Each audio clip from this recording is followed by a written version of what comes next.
Hello guys, তো আমাদের এলাকায় প্রচুর পরিমাণে বৃষ্টি হয়েছে, তাই ভাবলাম যে বৃষ্টি যখন হয়েছে কিছু একটা করা যাক।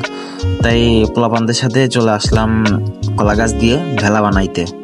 ঠিক আছে, আজকে A to Z দেখাবো ভেলা বানাইতে কি কি লাগে অ্যান্ড দেন কি প্রয়োজন হয় আর কেমন কি হইলো ভেলাটা। শেষ পর্যন্ত ভিডিওটা দেখতে থাকুন আর এই ভিডিওটার মধ্যে সব কিছু দেখতে পারবেন। ওকে, ভিডিওটা শেষ পর্যন্ত দেখতে থাকুন।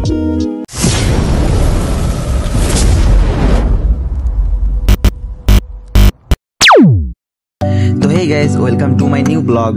টাইটেল এবং থাম্বনেল দেখে বুঝেই গেছো যে আজকে কোন রিলেটেড ভিডিও হতে চলেছে। হ্যাঁ, আজকে চলেছি আমরা কলা গাছ দিয়ে ভেলা বানাবো। তো এর জন্য বাঁশ ধরে আসছি, কঞ্চি কাটবো। একটা শক্তপোক্ত ভেলা বানানোর জন্য অবশ্যই কঞ্চির প্রয়োজন। কঞ্চি ছাড়া আসলে ভেলাটা অত মজবুত হবে না। তো তাই প্রথমত চলে আসছি কঞ্চি কাটতে। তারপরে আমরা কলা গাছের ব্যবস্থা করব, যে যা দিয়ে আমরা ভেলা বানাবো। অনেক খোঁজাখুঁজির পর জাস্ট কয়েকটা কলা গাছ পাইছি। আরও কিছু কলা গাছের প্রয়োজন ছিল, কিন্তু অনেক খোঁজাখুঁজি করেও পাই নাই।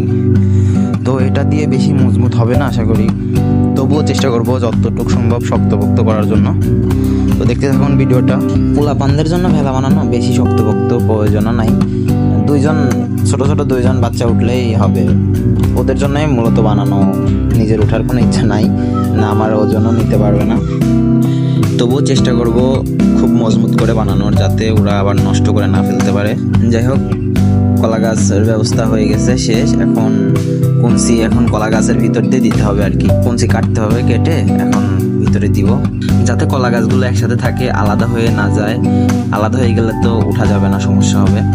মানে এটা বানানোর মেন রিজনটা হচ্ছে কয়দিন বৃষ্টি হয়েছে তো মোটামুটি, তো এলাকায় কারেন্ট কিছু নাই, কোনো কাজ টাজ নাই, এই জন্য পোলাপানদের সাথে আসছি একটু মজা টজা করতে আর কি। তো এর ফাঁকে ভাবলাম একটা ভিডিও করে নেই, আমার ইউটিউবের জন্য ভালো হবে, দেন এই জন্য ভিডিওটা করা। কঞ্চিটা কলা গাছের ভিতরে যেতেই চাচ্ছিল না, তো অনেক চেষ্টার পরে কঞ্চিটা ঢুকলো। দেন এখন বাদ বাকি সবগুলোর মধ্যে একে একে ঢুকানোর পালা। তো ভিডিওটা দেখতে থাকুন। তো ভাই, এতদূর যখন ভিডিও দেখছেন তো অবশ্যই ভিডিওটা ভালো লাগছে বলেই দেখতেছেন। তো ভিডিওটা ভালো লাগলে অবশ্যই ভিডিওটাতে একটা লাইক করে দেবেন আর আমার চ্যানেলটা সাবস্ক্রাইব করে দেবেন, যাতে আপনার ভাই খুব তাড়াতাড়ি অনেক দূরে এগিয়ে যাইতে পারে। আসলে আপনাদের সাপোর্ট ছাড়া তো কখনোই সম্ভব না। আপনারাই যদি সাপোর্ট না করেন তাহলে আমার দ্বারা সম্ভব না আগায় যাওয়া। তো যাই হোক, ভেলা বানানো প্রায় শেষের দিকে। তো এখন ভেলাটা চেক করার পালা, যে আসলে এই ভেলাতে কয়জন উঠতে পারবে আর কি।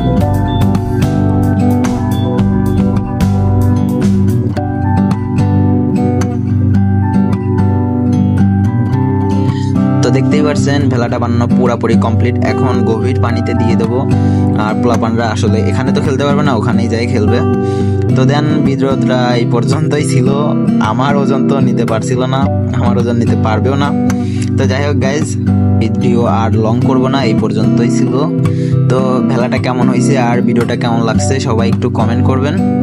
সবাই ভালো থাকবেন, সুস্থ থাকবেন, আল্লাহ হাফেজ।